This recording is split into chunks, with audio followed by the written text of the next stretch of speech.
Olá pessoal, sejam bem-vindos a mais uma aula do nosso curso de técnica operatória. A nossa proposição são os cateterismos gástrico e entérico. A cateterização do estômago e do jejum são procedimentos muito comuns. Podem ser realizados por um médico ou por um enfermeiro. E os senhores verão diversas pessoas portando um catéter nasogástrico ou um catéter nasoentérico, seja nos ambientes hospitalares, domiciliares e até nos ambulatórios. É um procedimento que pode ser realizado tanto nos pacientes clínicos quanto nos pacientes cirúrgicos, sendo que o cateterismo gástrico ele é mais comum e mais fácil de ser realizado comparado ao cateterismo jejunal. E pode até ser feito por um estudante, caso o estudante tenha condição e treinamento para fazê-lo. O médico, além de saber como fazer os cateterismos gástrico e entérico, deve conhecer os cuidados inerentes ao manuseio desses catéteres e também deve saber orientar as pessoas que irão manusear o catéter.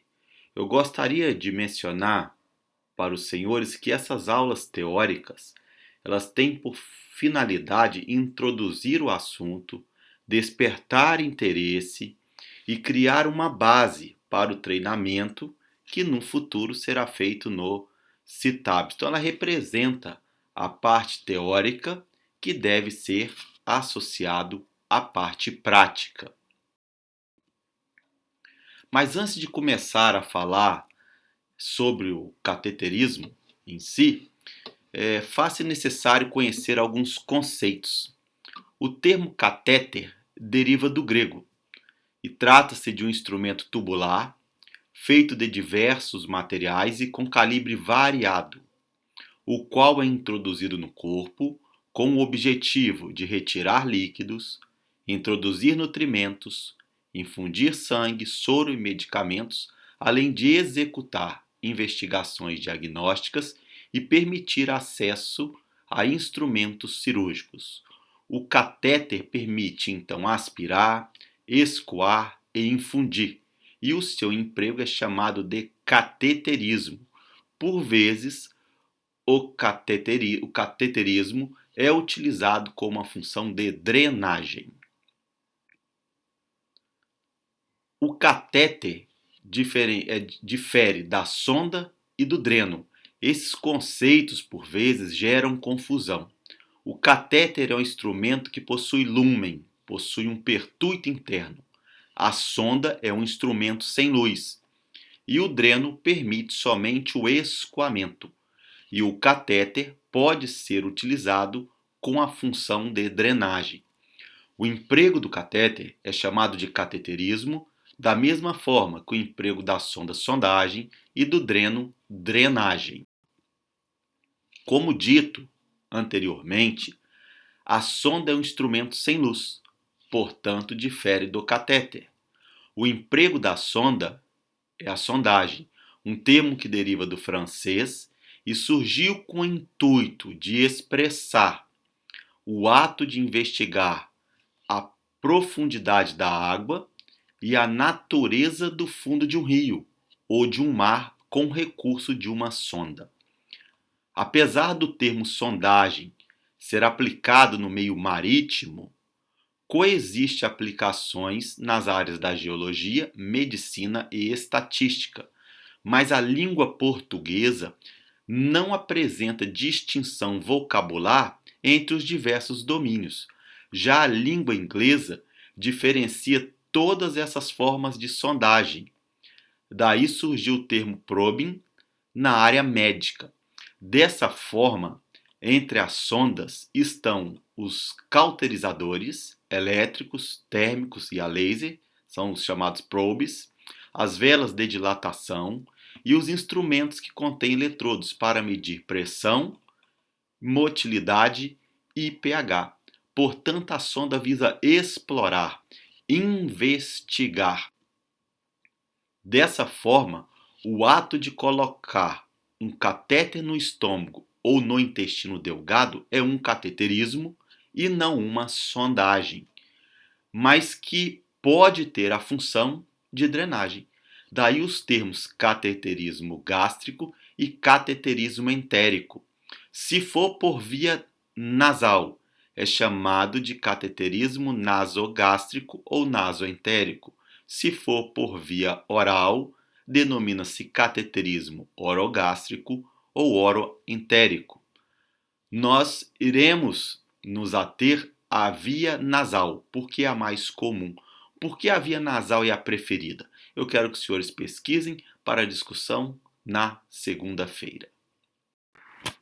Para realizar um cateterismo gástrico entérico bem feito, dentro da técnica, com menor desconforto e menor risco de complicações, faz-se necessário conhecer a anatomia e fisiologia da boca, do nariz, da faringe, do esôfago, do estômago e do intestino delgado, mais precisamente do duodeno e do jejum.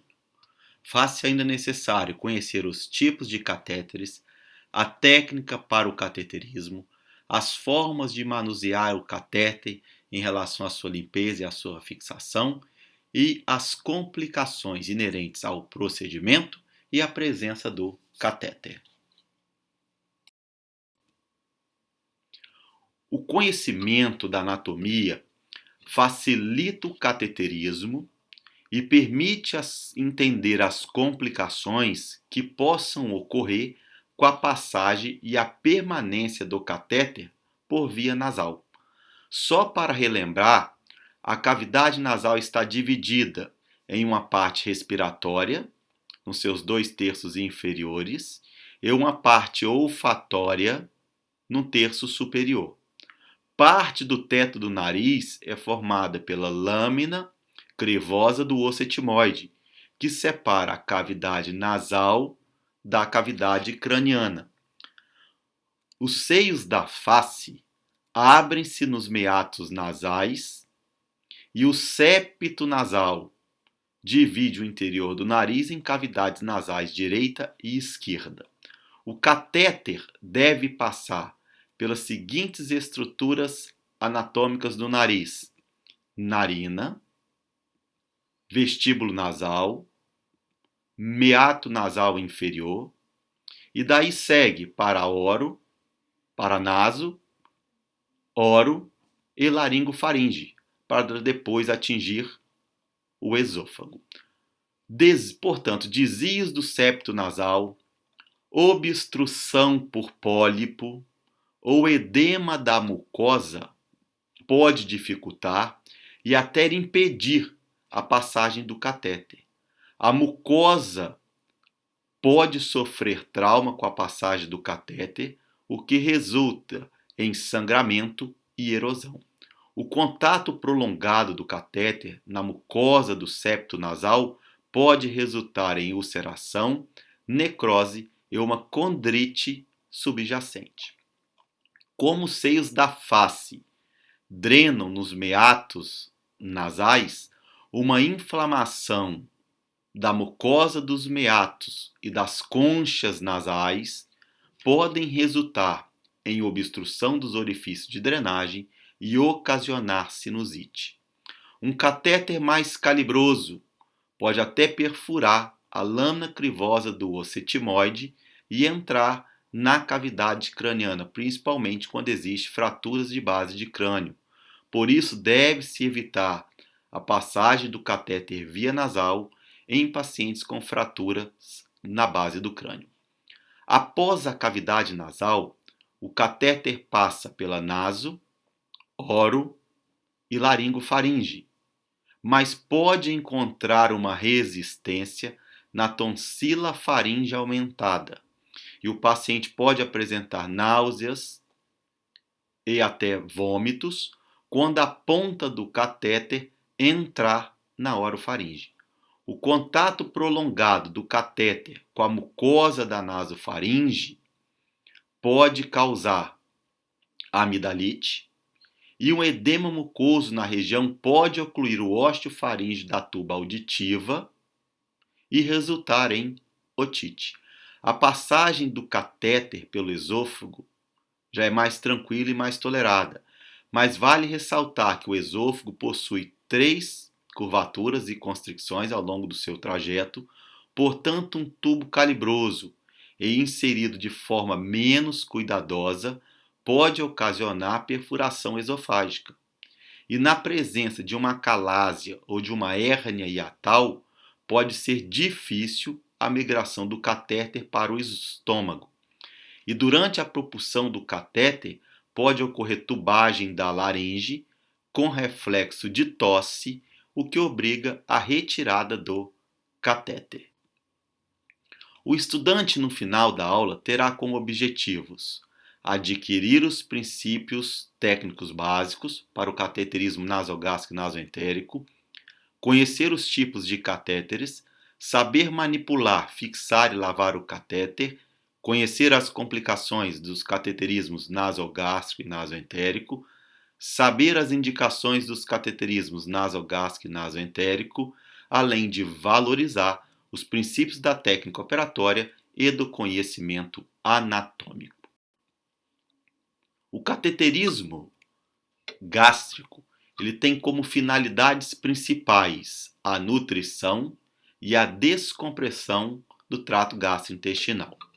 É utilizado como uma via, portanto, para nutrir o paciente e também para descomprimir ou drenar o estômago ou intestino delgado na vigência de uma obstrução mecânica, de um ilho paralítico e até de uma gastroparesia, como mostrado nessa figura mais à direita, um estômago repleto com conteúdo líquido volumoso e que encontra-se em estase devido ao edema de sua parede. O cateterismo gástrico ele é melhor para a descompressão comparado ao cateterismo entérico, porque o catéter utilizado no cateterismo nasogástrico tem maior calibre. E vale ressaltar que a peristalse gástrica, se estiver normal e a luz do trato gastrointestinal livre, a quantidade de volume drenado é muito pequena. Dessa forma, o volume drenado passa a ser um parâmetro importante para avaliar a motilidade gástrica. E a altura do frasco coletor, que recolhe esse líquido do estômago, também influencia na drenagem. Portanto, o frasco coletor ele deve estar situado em uma posição inferior ao estômago. Quando um catéter gástrico é instalado, também é possível obter diversas informações e até realizar exames complementares de imagem que auxiliam o diagnóstico. Primeiro, é possível saber o tipo de conteúdo drenado, se gástrico, biliar, fecaloide, sanguíneo e alimentar. E o aspecto do líquido drenado permite supor o local de sua origem e ou pensar numa hipótese diagnóstica. É possível também quantificar o volume drenado, o que tem finalidade de reposição, pois o volume perdido ele deve ser reposto. Através do catéter também é possível aspirar, lavar e introduzir medicamentos no estômago, como por exemplo, um carvão ativado nos casos de intoxicação. E na suspeita de uma hérnia diafragmática, a presença do catéter no hemitórax esquerdo, visto através de uma radiografia simples de tórax, confirma a herniação do estômago pelo músculo diafragma. Se persistir a dúvida diagnóstica, pode-se injetar contraste no catéter com o objetivo de melhor definir o estômago e sua posição, como visto nessa imagem radiológica à direita. Nos casos em que houver, por exemplo, uma suspeita de uma úlcera gástrica perfurada na ausência de um pneumo peritônio, a insuflação de ar permite promover um pneumo peritônio caso não exista tamponamento da lesão. Também é possível injetar contraste iodado através do catéter nasogástrico, o que poderá ajudar a esclarecer a existência de uma perfuração no estômago, desde que a lesão não esteja bloqueada. A tubagem gástrica é um procedimento antigo. Em relação aos aspectos históricos, parece que John Hunter foi o primeiro a realizar o cateterismo orogástrico em 1790. Para isso, utilizou uma costela oca de baleia recoberta com pele de enguia, e o seu objetivo tinha por finalidade nutrir um paciente com paralisia dos músculos da deglutição. Mas existem relatos que o pioneiro da cateterização gástrica foi Monro. Em 1767, utilizou um tubo em espiral recoberto com couro para remover líquidos e gases do estômago. Mas somente em 1869, o cateterismo gástrico foi empregado nas operações abdominais com o objetivo de reduzir os riscos de vômitos e facilitar o procedimento operatório. Mas o maior avanço na tubagem gástrica aconteceu com Levin em 1921, que idealizou um tubo de borracha flexível com paredes mais finas e com 45 polegadas, que podia ser introduzido pelo nariz com menor desconforto e maior tolerância. Assim nasce o famoso catéter de Levin. Vale ressaltar que o acesso ao intestino delgado é mais trabalhoso, oferece maior dificuldade e apresenta particularidades de ordem anatômica e funcional que devem ser consideradas para o bom êxito do procedimento. Por isso, o cateterismo nasoentérico ele é mais difícil e exige mais experiência da pessoa comparada ao cateterismo nasogástrico. Eu aconselho aqueles que estão começando a fazer esse tipo de procedimento auxiliado porque tem mais experiência. Porque o cateterismo nasoentérico ele não é um procedimento tecnicamente tão simples como parece. E a tubagem do intestino delgado ela pode ter finalidade diagnóstica e finalidade terapêutica, mas nós daremos ênfase à indicação relacionada à nutrição enteral. Para fins de descompressão, como mencionado anteriormente, o cateterismo gástrico ele é melhor, porque o catéter tem um maior calibre. E as indicações do cateterismo nasoentérico relacionadas ao diagnóstico, os senhores verão assim que mais adiante na clínica médica, principalmente na gastroenterologia. Mas antes de fazer o cateterismo, o médico precisa conhecer o paciente. Ele deve fazer uma avaliação clínica para saber o motivo da indicação do cateterismo, se indicado para fins nutricional ou não. Deverá conhecer a condição clínica do paciente. Se o paciente está lúcido, consciente, orientado, se ele está acamado ou se possui uma sequela de acidente vascular encefálico. O médico também precisa saber se o paciente tem ou não propensão a desenvolver náuseas com facilidade, o que pode dificultar a realização do cateterismo. E no ambiente domiciliar, o médico deve saber se existe uma estrutura adequada que permite aquele paciente portar um catéter gástrico ou entérico. E também precisa saber se os seus familiares possuem condição de trabalhar com esse tipo de cateterismo. Então ninguém deve sair por aí fazendo cateterismo em todo mundo. Primeiro, que é bem desconfortável. E segundo, que tem complicações e as consequências podem ser desastrosas, inclusive fatais. E antes de iniciar o cateterismo gástrico ou entérico, o médico deve avaliar os riscos e benefícios. Se os benefícios superarem os riscos, ele deve ser indicado, ou seja, o médico deve conhecer a conveniência entre a indicação e a necessidade de realizar o cateterismo. A técnica para o cateterismo segue alguns passos. O primeiro passo é saber se o paciente está ou não consciente. Se o paciente estiver consciente, lúcido, o mesmo deverá ser informado com clareza sobre o procedimento. O médico justifica a necessidade do cateterismo junto com os familiares e também deve explicar como o procedimento será realizado. Quem faz o cateterismo deve passar segurança e confiança.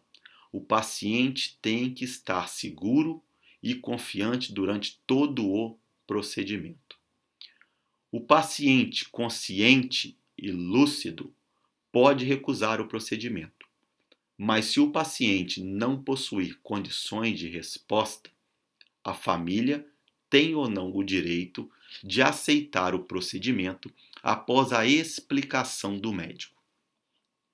O segundo passo é o posicionamento do paciente. A melhor posição para o cateterismo é a sentada. Caso não for possível colocar o paciente sentado, deve-se elevar ao máximo a cabeceira da cama, deixando o tronco do paciente numa posição mais verticalizada possível. E se isso não for possível, um travesseiro deve ser alocado sob a cabeça do paciente. E eu quero ressaltar que o cateterismo gástrico, o cateterismo entérico, não é um procedimento estéril, mas os princípios básicos de higiene devem ser respeitados. O terceiro passo da técnica do cateterismo nasogástrico e nasoentérico visa escolher a narina mais permeável. Nesse momento, o médico irá testar a permeabilidade das narinas. O paciente é solicitado a comprimir uma narina, seja com o dedo indicador ou com o dedo polegar, e em seguida deve puxar e expelir o ar com a narina não ocluída. Essa manobra é feita bilateralmente, a não ser que a pessoa já aponte o nariz obstruído. Mas mesmo assim, aquele que executa o cateterismo deve confirmar essa permeabilidade.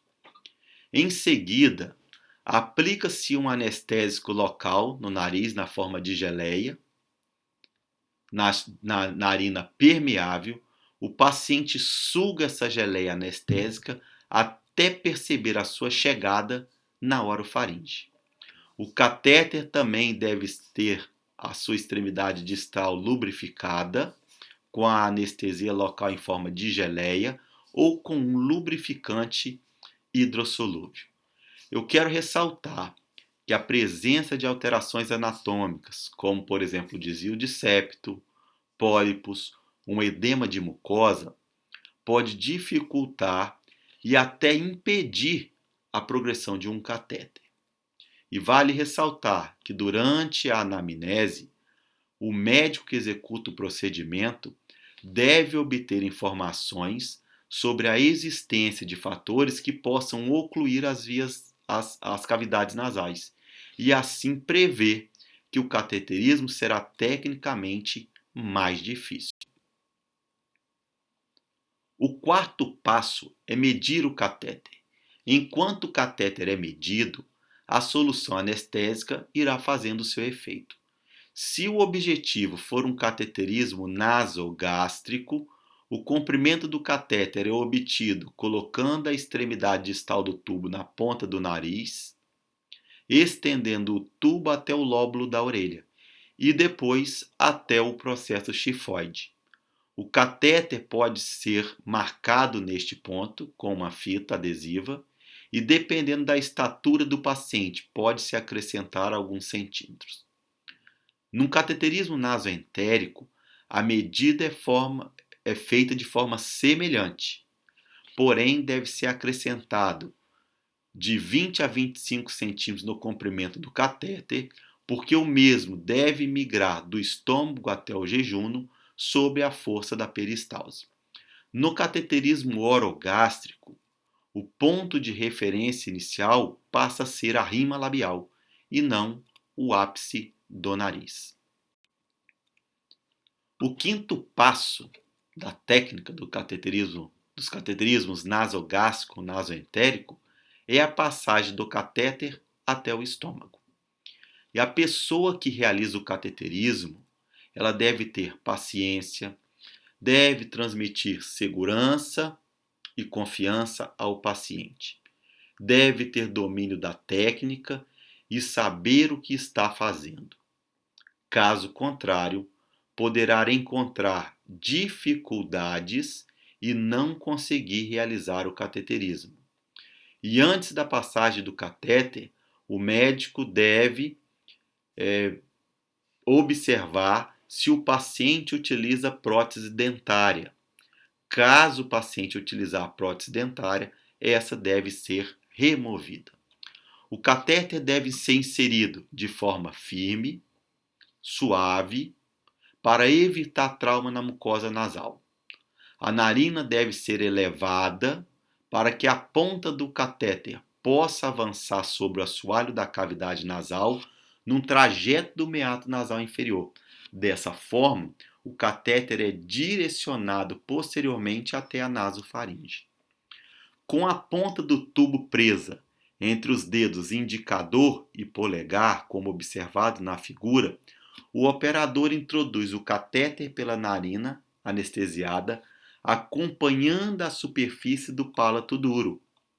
Após a introdução de 10 centímetros do catéter, o paciente é solicitado a fletir e a girar levemente a cabeça no sentido medial, o que facilita a descida do catéter, uma vez que deve existir um alinhamento entre a narina, o esôfago e a transição faringoesofágica.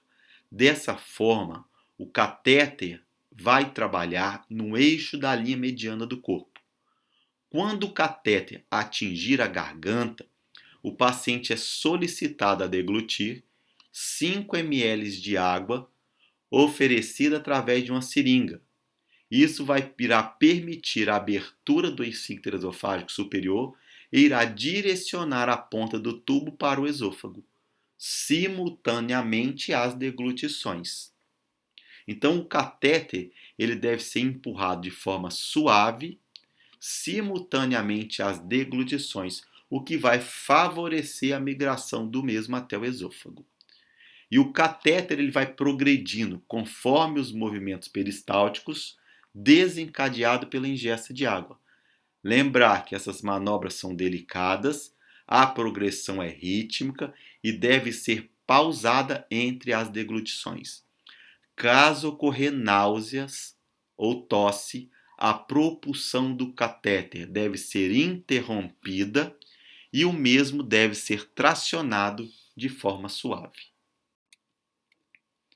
O sexto passo é a confirmação do catéter no estômago ou no jejum.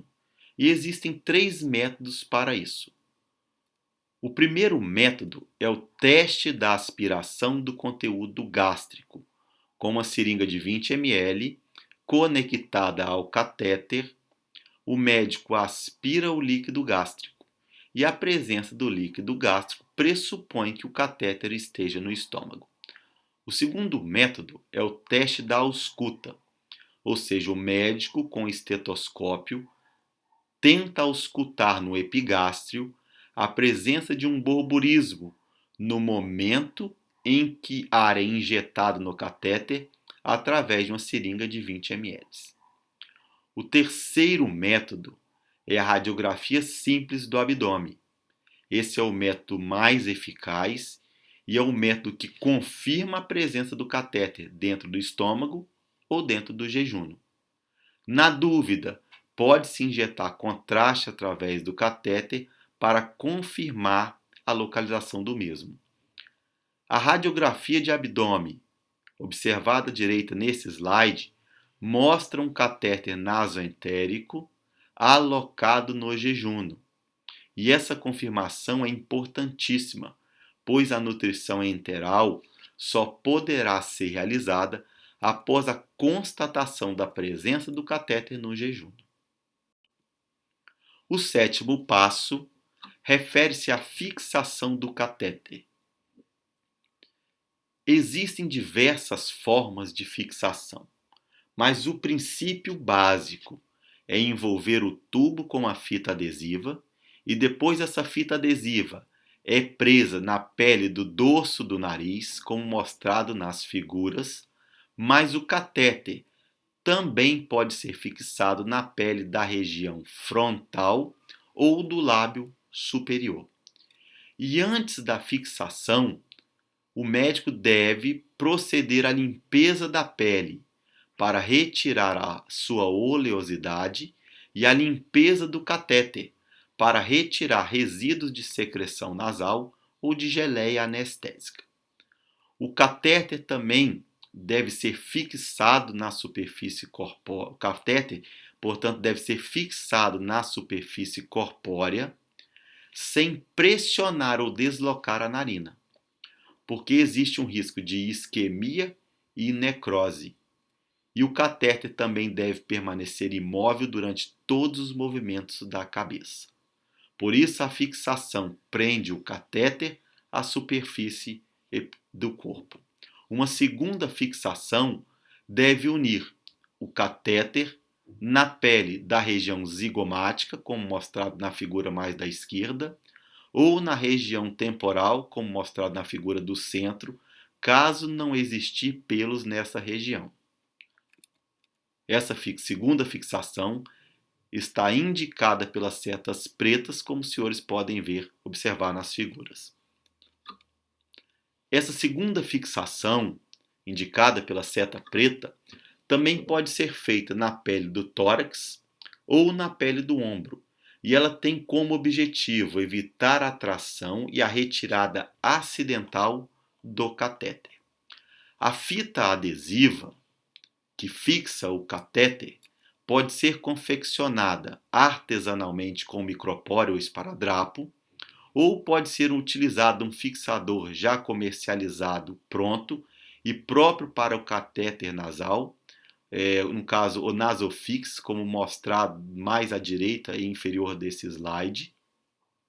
Essa fixação também poderá ser feita com um fio de algodão resistente, que é o chamado fio urso, e depois esse fio é fixado na pele do dorso do nariz e na pele da fronte, como observado na figura mais à direita e superior do slide.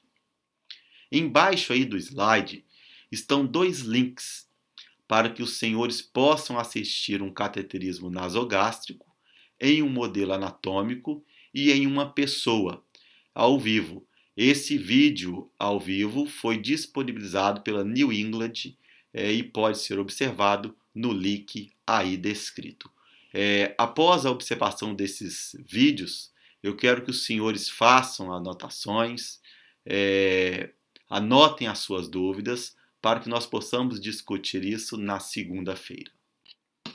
O cateterismo nasoentérico segue os mesmos passos de um cateterismo, mas quero chamar a atenção que o cateterismo nasoentérico é um procedimento tecnicamente mais difícil, porque a ponta do catéter é deixada no estômago como no cateterismo nasogástrico, mas a ponta desse catéter deve migrar em direção ao intestino delgado.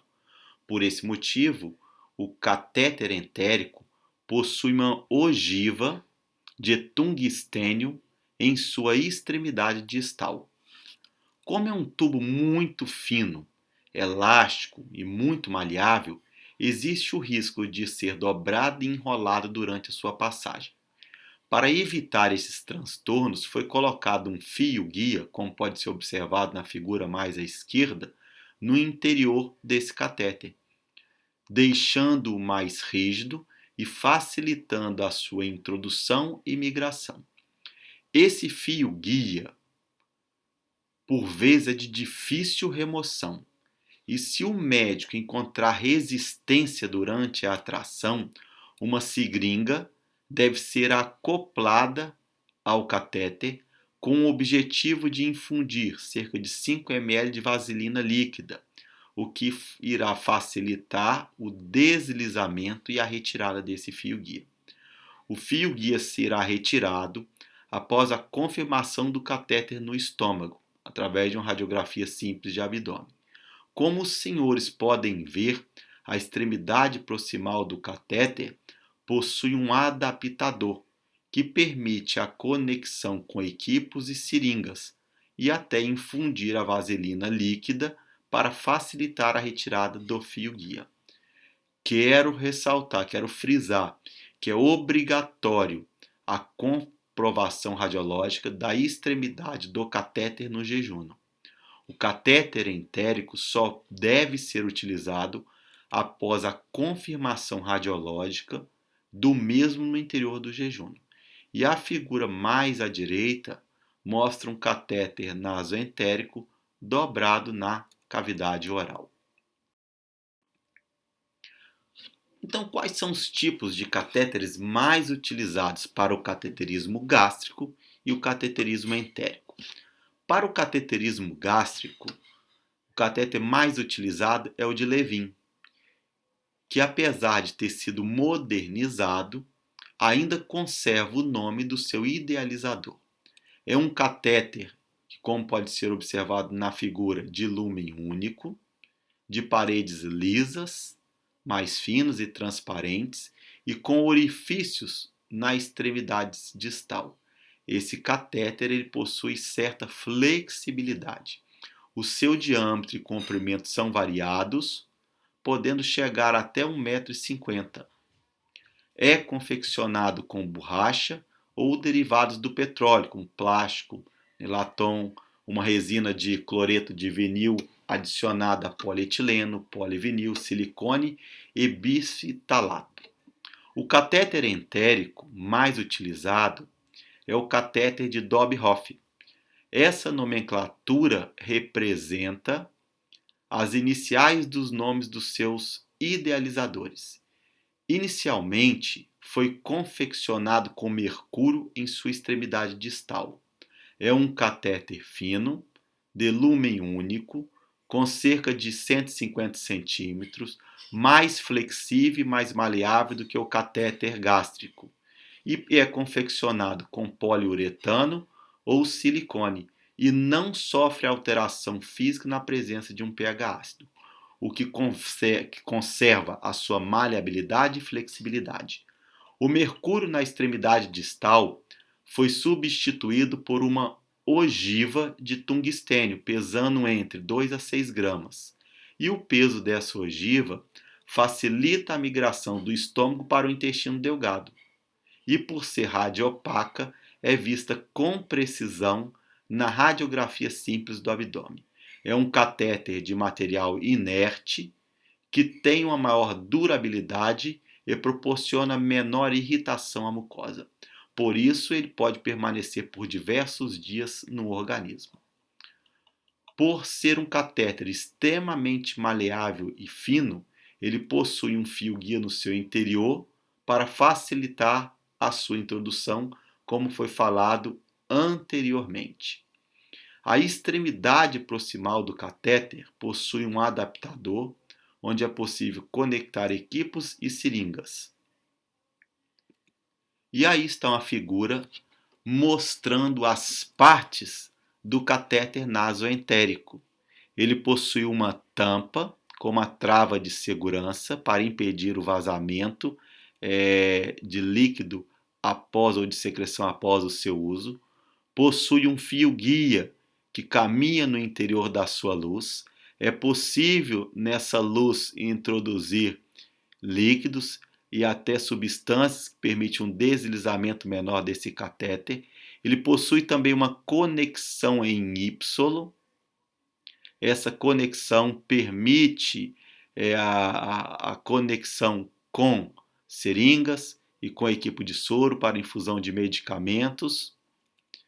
O catéter tem um calibre muito fino, é um catéter bastante maleável, de alta durabilidade e possui orifícios laterais e um orifício central para facilitar a saída da nutrição enteral e evitar minimizar os riscos de obstruções. Observe que essa extremidade distal, ela hoje é confeccionada com uma ogiva de tungstênio e o peso dessa ogiva facilita a migração desse catéter para o jejum com os movimentos peristálticos. O calibre do catéter é em milímetros e está representado por uma escala francesa denominada French. Por exemplo, um catéter 16 French significa um diâmetro externo de 16 milímetros. E o diâmetro do tubo vai depender do seu objetivo, se para nutrição ou para descompressão. O catéter para descompressão deve ser mais calibroso, portanto, são utilizados catéteres de número 18, 20, 22 e 24 French.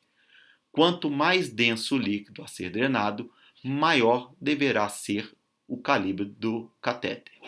A presença de múltiplos orifícios na extremidade distal do catéter gástrico diminui a probabilidade de obstrução e aumenta a sua capacidade de drenagem. Por isso, ele é o catéter escolhido para a desobstrução do trato gastrointestinal. Mas para fins de suporte nutricional, o catéter entérico ele é o preferido e utilizado nos números 8, 10 e 12, sendo que o número 12 diminui o risco de obstrução.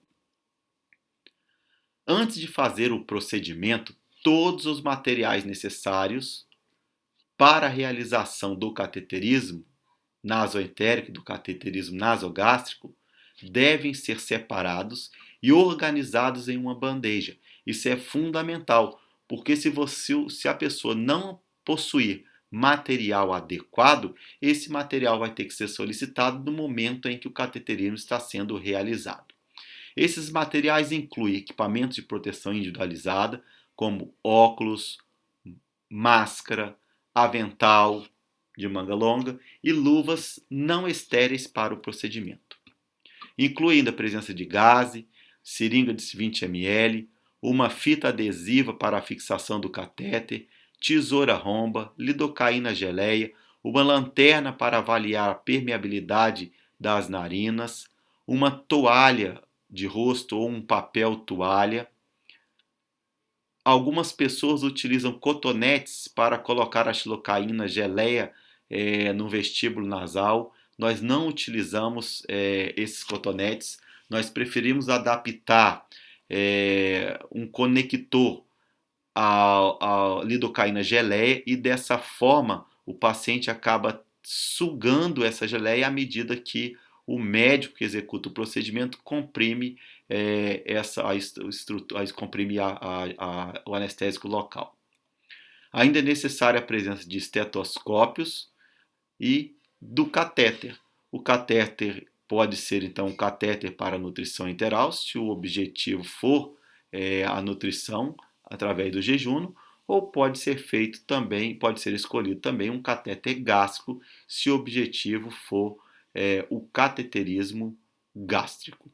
E quando o cateterismo gástrico é realizado com finalidade descompressiva, um frasco coletor deve ser acoplado a esse catéter para recolher o volume drenado. Alguns cuidados gerais devem ser mencionados em relação aos cateterismos nasogástrico e nasoentérico. Deve-se evitar a troca frequente da fixação do catéter, pois existe um risco da retirada do mesmo, mas a fixação deve ser trocada caso existir sudorese, caso essa fixação ficar comprometida pela sudorese, ou existir uma umidade após o banho. O catéter deve ser lavado diariamente com soro fisiológico para evitar obstrução do tubo por acúmulo de partículas na sua parede ou na sua luz. E o catéter também deve ser lavado após a infusão da nutrição enteral. Sempre manter a cabeceira do paciente elevada para evitar refluxo gastroesofágico, manter o frasco coletor em um nível inferior ao estômago para facilitar o escoamento do volume drenado, O catéter deve ser mantido o menor tempo possível. A literatura preconiza um máximo de 5 dias. Somente catéteres finos, flexíveis e de material inerte, como o catéter, por exemplo, de Dobhoff, para nutrição arterial, pode permanecer por mais tempo no organismo. Sempre avaliar a cor, o volume e o aspecto da drenagem e anotar estes parâmetros num prontuário. A retirada, quando o catéter for retirado, deve ser ressaltado que essa retirada ela se faz de forma lenta e progressiva. O paciente tem que ser avisado de como o dreno será retirado e antes de sua retirada, o catéter é aspirado para reduzir o volume e o risco de aspiração pulmonar. Não tracionar o catéter caso a pessoa encontrar uma resistência, uma vez que o dreno pode evoluir com um nó, ele pode ficar angulado e até aprisionado numa linha de sutura se for colocado num estômago e uma sutura confeccionada naquele momento. Por isso, quando um catéter está no interior do estômago e uma sutura, uma anastomose for realizada, essa linha de sutura não deve englobar o catéter. Caso apresentar um nó que não se desfaz com a tração, a endoscopia digestiva alta está indicada para cortar e retirar o catéter. E antes da retirada do catéter, um médico deve confirmar se o dreno pode ser retirado. Se ele não for retirar esse dreno, ele deve prescrever a sua retirada. O funcionamento intestinal deve ser avaliado, ou seja, o volume drenado já está menor, a peristalse está presente. Caso isso não aconteça, o dreno ainda deve permanecer no organismo.